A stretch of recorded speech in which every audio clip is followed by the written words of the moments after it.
الله سبحانه عنده عوض عن كل فائت. ما تخسره بسبب المصيبة والبلاء في الدنيا عوضه وأجره يوم القيامة عظيم لا يقدر بثمن. أصلا حين ترى الأجر بسبب صبرك على المصيبة يوم القيامة تتمنى أن المصيبة هذه وقع منها 1000 لعظيم الجزاء يوم القيامة. قل الحمد لله، قل الحمد لله على كل حال، قل يا ربي تيسرت أو تعسرت فقط رضني بما قدرت وقضيت. سؤال بسيط، ما الفائدة أن تعيش بحزن ويأس؟ لن تظفر بشيء. لا، عش بأمل يسر خاطرك ويشرح صدرك، خير لك من أن تعيش على اليأس. الله يفرج عنا وعنكم ويسر أمور. يا صباح السعادة والسكر الزيادة، صباحكم معطر بذكر الله. اللهم صل وسلم وبارك على سيدنا محمد وعلى آل سيدنا محمد.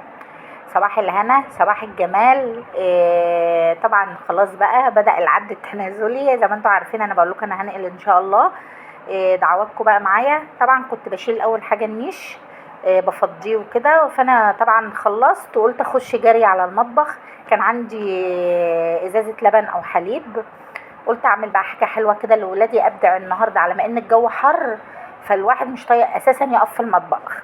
فانا قلت اعمل حاجه حلوه بقى، وبما اني ما عنديش شغل في الشقه كتير اللي هي لم الحاجات اللي هي بلم النيش وكده، فانا قلت خلاص يبقى ما فيش شغل كتير، بغسل غسيل بسيط، احط انشر اعمل.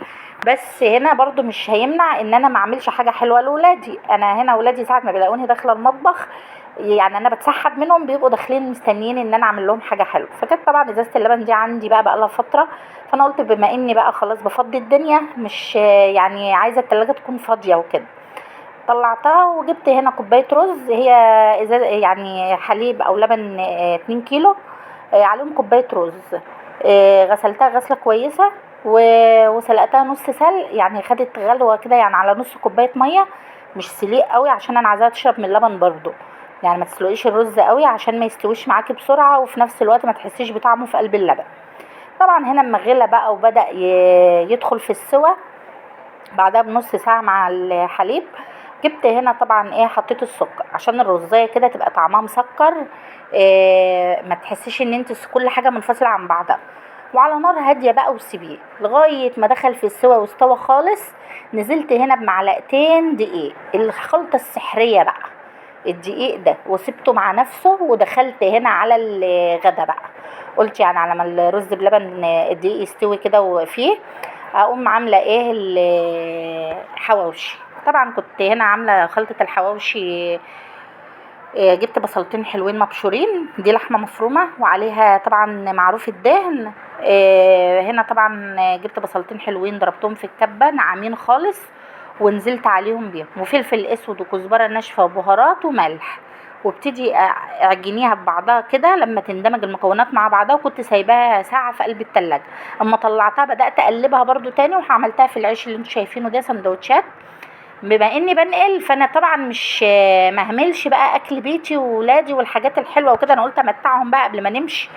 طبعا هنا جبت بقى 2 كيلو اللبن او الحليب، الكيلو بياخد 5 معالق نشا، لا احنا هنحط 4، والمعلقتين الدقيق دول الزياده، يعني هنا هنحط 8 معالق نشا ومعلقتين دقيق. صدقيني هيطلع كريمي معاكي وجميل، والدقيق بيفرق. محدش يقول لي الدقيق لا الدقيق بيفرق، بيخليهولك كريمي زي المهلبيه التركي بالظبط، وبيدي طعم جميل قوي في الرز بلبن. ما حطيتش كريم شانتيه، انا بعملهولك بطريقه اقتصاديه علشان برضو ما تكلفيش نفسك. انا بحس ان الكريم شانتيه مش بيفرق. طبعا هنا انا بحب الحواوشي، انا هنا شغاله عيني على الرز بلبن وعيني على الحواوشي، يعني بعمل حاجات هاني على الجمال. هنا طبعا انا من الناس اللي بحب الحواوشي باللحمه او الفراخ، احط طماطم وفلفل حراق كده وكده. فانا هنا طبعا انا اللي بحب كده، قلت اعمل بقى هنا لاولادي اللي هو ما بيحبوا الساده وما بيحبوش الحاجه الحراقه، فانا اعمل لنفسي كام سندوتش كده انا وجوزي في شطشطه بسيطه. طبعا هنا النشا برضو لازم تسويه، يعني توطي له النار كده وسوي بقى على نار هاديه. الفانيليا اخر حاجه، ما تحطهاش في الاول علشان طبعا ريحتها ما تروحش، وفي نفس الوقت ما تكتريش عشان ما تغيرلكيش لون الرز بلبن.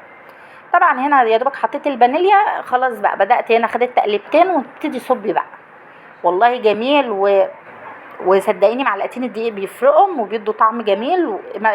تستغني عن الكريم شانتيه، بيخلوا لك الملمس بتاع الرز بلبن كريمي.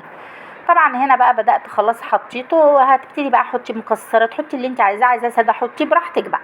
انا بحب هنا برضو الرز بلبن بحب فيه زبيب بس وجوز الهند. ولادي هنا بيحبوا السوداني، انت بقى تبع ما انت عايزه. قلت ازوقه لهم بقى كده. عملت حاجه حلوه ولسه هنعمل حاجه حلوه كمان. يعني بقول لكم بطلعت كل طاقتي، كان عندي كام حاجه برضو قلت هعملها على اساس ايه ان انا يعني امتعهم بقى قبل ما ننقل، عشان هنقعد متبهدلين كام يوم كده في النقلات. طبعا هنا الحواوشي بقى كنت جايبه حبه زيت على حته زبده كده، وبدات احمره زي ما انتم شايفين على نار هاديه برضو عشان اللحمه تستوي معاكي. نار هاديه ما تلهفوهوش، وابتدي اقلبي شمال ويمين، وجبت فحمايه الاخر وحطيت تحفه. بوريكي هنا ان النيش فضه خلاص. وهنا الكراتين انا كاتبه على كل كرتونه دي بتاع النيش نهو. ده بتاع يعني عشان ما اتلخبطش ان شاء الله لما انقل ابقى باخد كل حاجه في مكانها. طبعا هنا كان عندي بقى الجلاش ده في قلب الفريزر برضو، قلت اطلعه. انا نفسي اكل جلاش بالكاستر، فانا قلت خلاص اطلعه واعمله بقى. يعني كنا هنا ده روتين صباحي ومسائي، يعني كنا الصبح عملنا الرز بلبن بالغدا، وبعد الغدا بقى قلت اعمل هنا ايه الجلاش ده. تحفه برضو وجميل، ومن الحاجات الجميله اللي هي ايه تعجبكم يعني. طبعا هنا جبت كوبايه ونص حليب او لبن. كان عندي هنا بقى اللي هي الكيس اللي انتوا شايفينه ده اسمه قشطه، لبن مبستر يعني. فانا هنا قلت اخد كوبايه ونص، وبدات هنا احط عليهم معلقه ونص كاستر ومعلقه دقيق. انا ما بستغناش الدقيق في الكريمه او اي حاجه انا بحب اعملها، الحشوات او الرز بلبن براحتك. وحطيت هنا معلقتين سكر، وبدات هنا اقلبهم على نار هاديه خالص، دوبهم الاول وحطهم على نار هاديه برضو عشان الكاستر يستوي والدقيق. لما يبقى بالشكل اللي انت هتشوفيه دلوقتي ده، يبقبق من حوالين الطاسه كده، ابتدي بقى ارفعيه من على النار. جبت هنا سمنه بقى زبده بلدي على سمنه مخلوطه، يعني على حبه زيت، عشان طبعا الزيت بيديكي قرمشه للجلاش كده، حتى لو بات معاكي بيمنع الرطوبه منه. وبدات ادهن الصينيه بتاعتي خالص اللي انا هنحط عليها الجلاش يعني. وابتدي بقى اول ورقتين تحت لازم يكونوا سلام، علشان طبعا لما تيجي تشيلي الجلاش كده ما يبقاش ايه متقطع معاكي. كل واحد نفسه في حاجه عملتها. انا ولادي بنتي كان نفسها في رز بلبن، انا كان نفسي في الجلاش كده يعني. كل واحد بنعمل ايه جميع الانواع، ما بنحرمش بعض من حاجه. طبعا هنا هبتدي ادهن كل ورقه بقى، الدهنه ما بين الورقه والورقه دي اللي بتطلع لك الجلاش مقرمش، وفي نفس الوقت الطبقات بتبقى مورقه وما يبقاش معاكي بقى تخين ولا تشتكي منه كده. وحطي بقى الورقه خلف خلاف زي ما انا بحط كده، وابتدي ما بين الورقه والورقه دهني. الحاجات دي بتبقى جميله قوي، وفي نفس الوقت بتفرحي ولادك، وفي نفس الوقت انت بتفرحي وانت بتعملي الحاجه اما بتتاكل كده. انا عاوزه افضي التلاجة، مش عايزه بقى يعني طبعا انتوا عارفين التلاجة ما بتتشال، لازم تكون فاضيه ما تبقاش في قلبها حاجات. فانا بدات افضي بقى واخف من الفريزر وكده، علشان طبعا ايه ما تبقاش تقيله في النقلاء. وان شاء الله اما انقل بقى الشقه الجديده ابتدي اجيب برضو جلاش واجيب كل حاجه، يعني ان شاء الله الدنيا هتمشي برضو. وفي الخير هيقدمه ربنا ان شاء الله. هاخد ما بين الورقه والورقه دهنه كده بسيطه. واهم شيء بقى تسويه الجلاش برضو انا هقول لكم في الفيديو. ما تعللوش النار. انا طبعا قايده في الوقت ده الفرن. ساعه ما ادخله الفرن هتحط على الشبكه اللي في النص، ما تحطوش في الارضيه لان طبعا هيتلهف من تحت ومش هيلحق الطبقات تتورق معاكي. لكن لما بتحطيه على الشبكه اللي في النص لمده 10 دقائق بتبتدي يقب معاكي كده. ارجعي نزليه بقى تحت على الطبق ارضيه الفرن يدي لون، وبعدين اديله الشوايه الاخر. ساعه ما تلاقيه تحمر من الجناب كده اديله الشوايه من الاخر. هنا شايفين الكريمه يعني الكاستر سايب بسيط. لسه بقى لما يدخل الفرن مع الجلاش هيمسك وهيبقى طعمه تحفه. والمقادير دي مظبوطه ليه؟ لا يطلع معاك تخين ومقلبص كده وملزلز، ولا خفيف وسايح، طالع جميل وكريمه. انا ببلع عليه والله، عايزه اعمله تاني. طبعا هنا هنبتدي برضو نغلف الجلاش. عايزه بقى تقطعي الحروف اللي انت شايفاها دي، ممكن تقصيها بالصينيه، في ناس بتقصها، بس انا هقول لك انا ما قصيتهاش لان طبعا عايزه اقفل على الكاستر عشان ما يخرجش في التسويه، يعني وهي بيستوي كده ما يطلعش من الحروف يبوظ الدنيا. واهم شيء الورقتين اللي تحته سلام، الورقتين اللي فوق برضو يكونوا سلام عشان برضو ايه يطلع معاكي مرة. طبعا هنا انا هتنيه زي الفطيره بالظبط. انزلي بقى لتحت كده وابتدي ايه ظبطي الشكل مع نفسك كده. انا هنا هبتدي اظبطه، وبنتي هنا واقفه فرحانه بتعمل كده يعني حلو.